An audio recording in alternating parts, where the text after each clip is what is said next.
ওমরে ফারুকের বায়োগ্রাফি সম্পর্কে জানবো। ওমরে ফারুক রাদিয়াল্লাহু তাআলা আনহু, the superhero of this উম্মাহ। এই উম্মার সুপার হিরো তিনি, ঠিক কি না? ওনার মুখের আগে লাঠি চলতো বেশি। সুবহানাল্লাহ পড়বেন না? মাঝে মাঝে লাঠি চালানোরও দরকার আছে না নাই? সাইয়েদনা ওমরে ফারুক আমাদের জন্য অনুপ্রেরণা।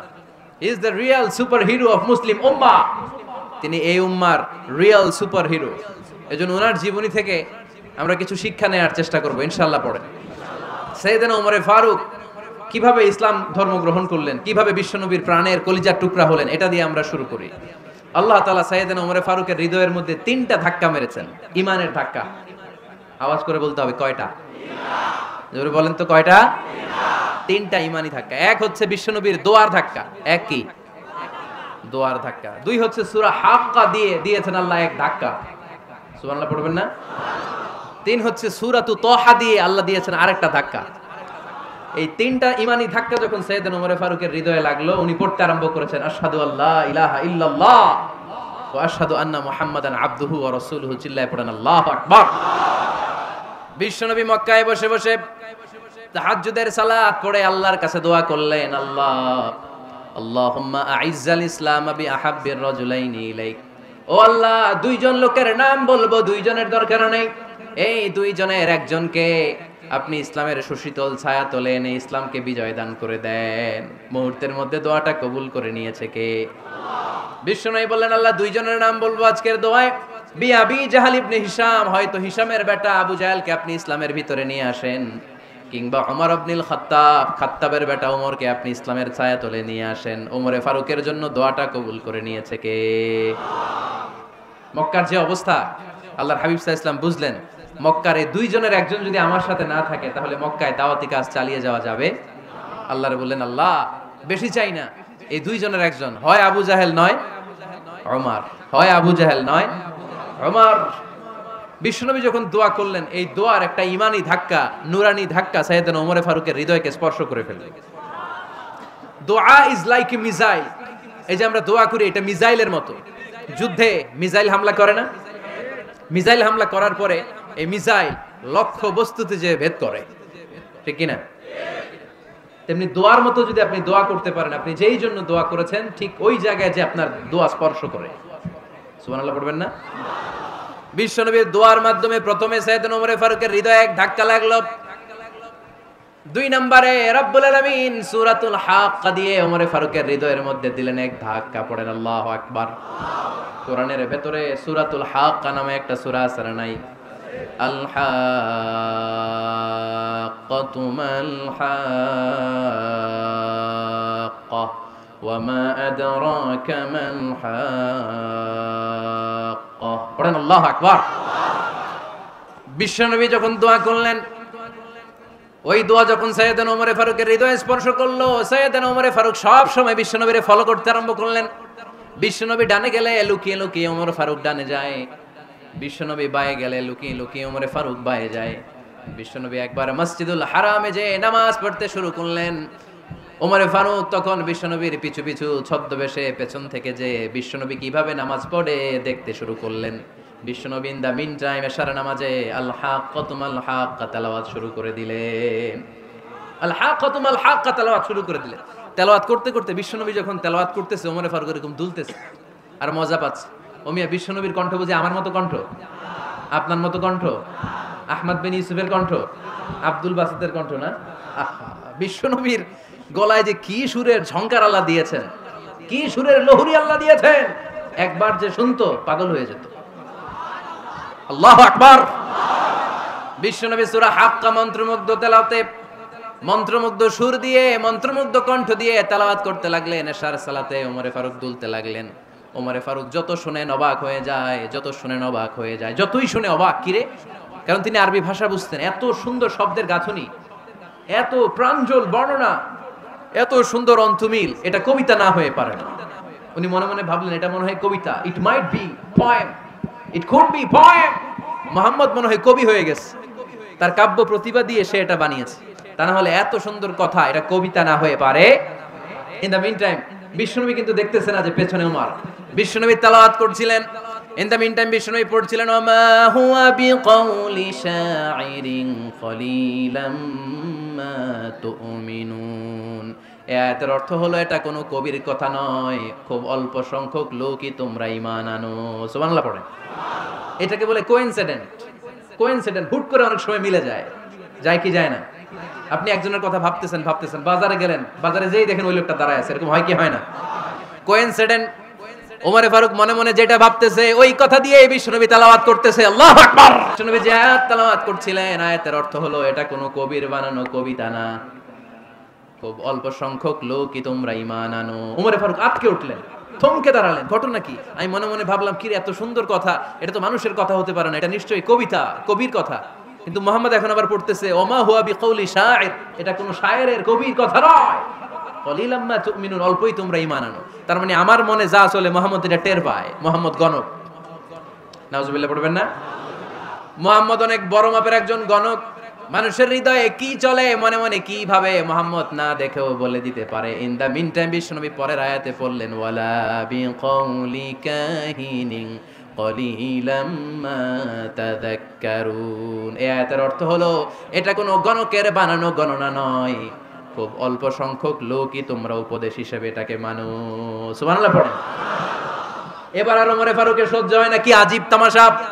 প্রথমে মনে করলাম কবিতা, মুহাম্মদ কয় কবি না, সে কবি না, এটা কবিতা না। তারপরে ভাবলাম সে গণক, সে আয়াত পরে পরে বলে দিল এটা গণনা নয়, তাহলে এটা কি? এটা কি কবিতাও না, গণনাও না, তাহলে এটা কি? বিশ্বনবী তখন বললেন তানজিলুম মির রাব্বিল আলামিন। সুবহানাল্লাহ পড়েন। পরের আয়াত ছিল তানজিলুম মির রাব্বিল আলামিন। এটা দুনিয়ার কোনো কবির বানানো কবিতা না, এটা কোনো গণকের গণনা না, এটা কোনো সাহিত্যিকের বানানো সাহিত্য নয়, এটা মহাবিশ্বের পরিচালক রব্বুল আলামিনের কাছ থেকে পাঠানো কিতাব কোরআন।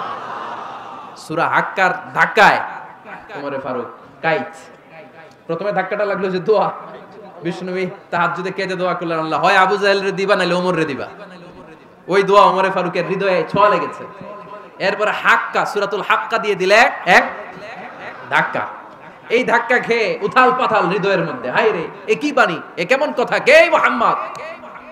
তারপরও শয়তানের ওয়াসওয়াসা আছে না নাই? আল্লাহ বলে যতই ওয়াসওয়াসা ওমরকে দেয়া হোক, আমি ওমরে ফারুককে এই মুসলিম উম্মতের সেনাপতি বানিয়ে ছাড়বো, আমি সেনাপতি বানাবো। এবার 3 নাম্বার ডোজ। ডাক্তারের কাছে গেলে প্রথমে দেখবেন সিম্পল ডোজ দেয়, নরমাল ওষুধ, এটাতে কাজ না হলে ডোজ বাড়ায়, একেবারে কাজ না হলে অ্যান্টিবায়োটিক মারে, আছে না নাই?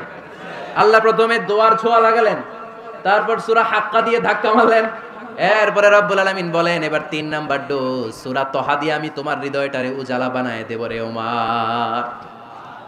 শয়তান ওদিক দিয়ে ওয়াসওয়াসা, খেলা দুই দিক থেকে চলতেছে। আল্লাহ তাআলা হেদায়েতের রাস্তায় টানছে, শয়তান জাহান্নামের দিকে টানছে। ঘোষণা দেয়া হলো মক্কায়, মুহাম্মদের মাথা কেটে এনে দিলে এত এত স্বর্ণ মুদ্রা দেয়া হবে। ওমরে ফারুক রাজি হয়ে গেলেন, নাঙ্গা তলোয়ার নিয়ে বিশ্বনবীর মাথা কাটার জন্য ছুটলেন। নাউজুবিল্লাহ পড়বেন না? বনু জাহরা গোত্রের এক লোক বলে, আইনা ইয়া ওমর, কই যাও? মুহাম্মদের মাথা কাটতে যাই। আরে মুহাম্মদের মাথা কাটতে যাও? তোমার বোন ফাতিমা বিনতে খাত্তাব আর তোমার বোন জামাই সাঈদ কদ সাবা, এরা তো ধর্ম ত্যাগ করে ফেলছে, এটা তো আমাদের ধর্ম ত্যাগ করে মুহাম্মদের ফলোয়ার হয়ে গেছে। আগে ওমর ঘর সামলাও, পরে মুহাম্মদের মাথা কাটতে যেও। ওমর ফারুক অবাক হয়ে গেলেন, তলোয়ার নিয়ে বিশ্বনবীর দিকে না যেয়ে নিজের বাড়ির দিকে চলে গেলেন। বিশ্বনবীর আপন বোন ফাতিমা বিনতে খাত্তাব, বোন জামাই সাঈদ আর খাব্বাব রাদিয়াল্লাহু তাআলা আনহু তিনজন মিলে সূরা তাহা তেলাওয়াত করছিলেন। পড়েন সুবহানাল্লাহ। মক্কায় লুকিয়ে লুকিয়ে দাওয়াত হতো। খাব্বাব রাদিয়াল্লাহু তাআলা আনহু একটা চামড়ার ফলকের মধ্যে সূরা তাহার কয়েকটা আয়াত এনে ওমরে ফারুকের বোন আর বোন জামাইকে শিক্ষা দিচ্ছে, ট্রেনিং দিচ্ছে। সুবহানাল্লাহ পড়েন। লুকিয়ে লুকিয়ে ওমরে ফারুক যখন ঘরে চলে আসলেন, এরা তটস্থ হয়ে গেল। সাইয়েদনা খাব্বাব বিছানার তলায় লুকিয়ে গেলেন। ওমরে ফারুক বললেন, দরজা খোলো। ফাতিমা বিনতে খাত্তাব দরজা খোলার পরে নির্মম ভাবে সাইয়েদনা ওমর রাদিয়াল্লাহু তাআলা আনহু বোনের গায়ে আঘাত শুরু করে দিল। বোন জামাইকে আহত করতে শুরু করলো আর বলতে শুরু করলো, তোরা পাগল হলি কেন? কি আছে ওই মুহাম্মাদের মধ্যে? কি জাদু নিয়ে এসেছে? সে যাই বলে লোকজন পাগল হয়ে যায়, সবাই তার উপর কালিমা পড়ে ঈমান এনে ফেলে। কি এমন জিনিস তোদের কাছে আছে যেটা দেখে মুহাম্মদকে তোরা ভালোবাসলি? কি আছে? কি পড়তেছিলি আমারে দেখা? ফাতেমা বলে ইন্নাকা রিজসুন লা ইয়ামাসসুহু ইল্লাল মুতাহহারুন, ও আমার ভাই ওমর তুমি নাপাক, তুমি কি লা ইয়ামাসসুহু ইল্লাল মুতাহহারুন, পবিত্রতা অর্জন না করে এই কোরআন ধরা যায় না। সুবহানাল্লাহ পড়েন। ওমরে ফারুক গোসল করে আসলেন, কারণ ধাক্কা তো আগে কয়েকটা খাইছে, কথা বুঝেন নাই বোধহয়। প্রথমে দোয়ার ধাক্কা, পরে কোন সূরা দিয়ে ধাক্কা, হাক্কা দিয়ে ধাক্কা, 3 নাম্বার এখন আরেকটা ধাক্কা খাবে। গোসল করে আসলেন। ফাতেমা বিনতে খাত্তাব বললেন গোসল যখন করে এসেছেন এই নেন। ওমরে ফারুক এবার চামড়ার কাপড়ের মধ্যে সূরা তহার প্রথম আয়াতের দিকে নজর করলেন, নজর করেই কোরআনের প্রেমে পড়ে গেলেন। পড়েন সুবহানাল্লাহ। ওমরে ফারুক পড়তে আরম্ভ করলেন তহা মা আনজালনা আলাইকাল কুরআনা লিতাশকা ইল্লা তাযকিরাতাল লিমান ইয়াখশা তানজিলাম মিম্মান খালাকাল আরদা ওয়াস সামাওয়াতিল উলা। সুবহানাল্লাহ পড়েন। উনি পড়তে আরম্ভ করলেন তহা মা আনজালনা আলাইকাল কুরআনা লিতাশকা, এই কোরআনকে আমি তোমাদের হতভাগ্য জাতি হিসেবে দুনিয়ায় থাকার জন্য পাঠাই নাই, এটা রব্বুল আলামিনের পক্ষ থেকে এসেছে। যারা রবকে ভয় করে তাদের জন্য আছে উপদেশ। যিনি আকাশ বানিয়েছেন, জমিন বানিয়েছেন, ওই আল্লাহ তাআলা নিজেই এই কোরআন পাঠিয়েছে। আওয়াজ করে পড়তে হবে আল্লাহু আকবার। উনি খুব ভালো আরবি জানতেন। সূরা তহা পড়ার পরে আর ধৈর্য ধারণ করতে পারে না। ওমর ফারুক ছোট্ট বাচ্চার মতো কান্না শুরু করে দিলেন, আল্লাহু আকবার। সূরা তহাটা হাতে নিয়ে, তলোয়ারটা হাতে নিয়ে বিশ্বনবীর দিকে ছুটতে আরম্ভ করলেন। আইনা মুহাম্মদ, কোথায় মুহাম্মদ, তোমরা আমাকে মুহাম্মাদের কাছে নিয়ে চলো। বিশ্বনবী তখন সাফা পাহাড়ের পাদদেশে দারুল আরকাম ইবনে আলকামের ঘরে লুকিয়ে লুকিয়ে কোরআনের দাওয়াত দিতেন। ওমরে ফারুককে পাগলের মতো ছুটে আসতে দেখে বিশ্বনবীর চাচা হামজা ইবনে আব্দুল মুত্তালিব বলল, নবী আপনি পালান, ওই যে খাত্তাবের বেটা ওমর আপনাকে অপমান করার জন্য, আক্রমণ করার জন্য তেরে এসেছে। সাহাবীরা বললেন, নবী আপনি পালিয়ে যান, আমরা সামাল দেব। বিশ্বনবী বললেন, না আমি পালাবো না, বরং তোমরা সরে যাও। ওমর ইবনে আল খাত্তাবকে আমার দরবার পর্যন্ত আসতে দাও। আমার তো মনে হচ্ছে ওই যে তাহাজ্জুদের নামাজ শেষে চোখের পানি ছেড়ে যে আমি আল্লাহর কাছে দোয়া করেছি, আজকে আমার ওই দোয়াটা কবুল হতে শুরু করেছে। আমার তো মনে হচ্ছে আমার দোয়া কবুল হবে, আসতে দাও। ওমর ফারুক এসে বললেন, আশহাদু আল্লা ইলাহা ইল্লাল্লাহ ওয়া আশহাদু আন্না মুহাম্মাদান আবদুহু ওয়া রাসূলুহু, আমি সাক্ষ্য দিলাম আল্লাহ ছাড়া কোনো ইলাহা নাই, নিশ্চয়ই আপনি আল্লাহর প্রেরিত বান্দা এবং রাসূল। পড়েন সুবহানাল্লাহ। ওমর ফারুক যখন কালিমা শাহাদা পড়ে মুসলমান হয়ে বিশ্বনবীর হাতে হাত রাখলেন, মুসলিম সাহাবীদের মধ্যে খুশি আর আনন্দের বন্যা বয়ে গেল। মুসলিম হাতে গোনা সাহাবারা আল্লাহর প্রশংসা করলেন। বিশ্বনবী সাইয়েদনা ওমর ফারুককে জড়িয়ে ধরলেন। ওমর ফারুক আবার বিশ্বনবীরে বললেন, নবী গো আলাসনা আলাল হক, আমরা কি সত্যের উপরে আছি নাকি আমরা ভুলের উপরে আছি? বিশ্বনবী বললেন, বালা নাহনু আলাল হক, আমরা এই সত্যের উপরে আছি। সুবহানাল্লাহ পড়ে। আলাসনা আলাল হক, নবী আমরা কি সত্যের উপরে নাই? হ্যাঁ অবশ্যই ওমর তুমি সত্যের উপরে আছো। ওমর ফারুক বললেন, তাহলে ফাফিমাল ইখতিফা, তাহলে লুকায় লুকায় আর দাওয়াত দেব কেন? আমি তো কালিমা পড়ে ফেলছি, আসেন আমার সাথে বের হই। ফাফিমাল ইখতিফা, আর লুকায় লুকায় কেন? আসেন আমরা বাইরে বের হই। বিশ্বনবী বললেন, ওমর এটা মাক্কি জীবন, এখানে আমরা একটু গোপনে গোপনে দাওয়াত দিতে চাই। ওমরে ফারুক বলে, না আমার দায়িত্ব, আমি একটা মিছিল দিতে চাই নবী। আল্লাহর নামের তাকবীর দিতে দিতে দারুল আরকাম থেকে শুরু করে মসজিদুল হারাম পর্যন্ত একটা মিছিল দিয়ে আমি মক্কা কাঁপাইয়া দেব। অনুমতি দেন। বিশ্বনবী দিতে চায় না। ওমর ফারুক অনেক বুঝানোর পরে স্বল্প পরিসরের একটা অনুমোদন পাওয়া গেল বিশ্বনবী সাল্লাল্লাহু আলাইহি ওয়াসাল্লামের কাছ থেকে। কিন্তু মিছিল যে দিবে, মিছিলের জন্য লোকের দরকার আছে না নাই? এখানে লোক নাই, আমি একাই মিছিল দিতেছি, এটা জমবে? মিছিল জমবে? খুঁজে উনি 11 জন মুসলিম সাহাবা পেলেন। কয়জন? ওমর ফারুক বললেন, 11 জনই সই। এই 11 জন নিয়েই আমি আল্লাহর নামের তাকবীর দেব। 2 লাইন করলেন। কয় লাইন? 2 লাইন। পেছনে 6 জন, আর এই লাইনের নেতা বানালেন বিশ্বনবীর চাচা হামজাকে রাদিয়াল্লাহু তাআলা আনহু। আর সামনে 5 জন, তার আগে দাঁড়ালেন উনি নিজেই। তাহলে 6 6 12। বললেন এই 2 লাইনই আমরা তাকবীর দিতে দিতে, বেশি না, এই দারুল আরকামের ঘর থেকে, আপনারা জানেন যে সাফা মারওয়া এখন যে সাই হয়, এই সাফার পাদদেশে ছিল দারুল আরকামের ঘর। উনি বলেন এখান থেকে ওই যে কাবার গিলাফ দেখা যায়, কাবার গিলাফ পর্যন্ত আমরা তাকবীর নিয়ে ওখানে যাব। সুবহানাল্লাহ পড়বেন না? ওখানে উনি দাঁড়িয়ে ছোট্ট একটা ভাষণ দিয়েছিলেন।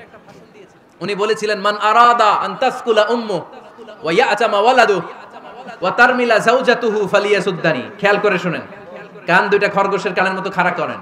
উনি এক বাক্যের একটা ভাষণ দিলেন। ভাষণ দিতে জানলে বড় ভাষণ দেয়া লাগে না, এক বাক্যের ভাষণ দিয়ে গোটা বিশ্বকে ঝাঁকুনি মারা যায়। চিল্লায় বলো ঠিক কিনা?